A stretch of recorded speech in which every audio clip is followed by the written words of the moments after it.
Dito! Doon! Killua! Leorio! Basta! Ano?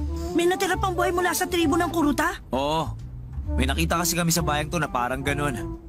Pero ang akala ko ba yung tribo nila? Naubos na sila dahil sa Phantom Gang 5 taon ang nakakaraan. Yun din ang alam ko kaya nagduda rin ako. Yun din ang dahilan kaya naman pinakumpirma ko kay Kurapika para makasiguro. Buti na lang sumama ako sa kanya. Bakit? Anong bakit? Kilala niyo naman siya. Masyado siya nagiging emosyonal kapag may kinalaman sa tribo nila. At alam kong kailangan niya ng isang tulad kung laging kulang kung mag-isip. Wow! Leorio, ang sweet mo talagang kaibigan kay Kurapika. Hindi huwag mo nga sabihin yan, nakakahiya. O tapos, anong nangyari? Hindi maganda. Nahirapan lang ako. Isang beses ko lang kasi nakita. Pero nung malapit na kaming sumukot bumalik sa hotel, may nakita si Kurapika na kakilala niyang batang lalaki. Hindi maaari. Ang boses na yun.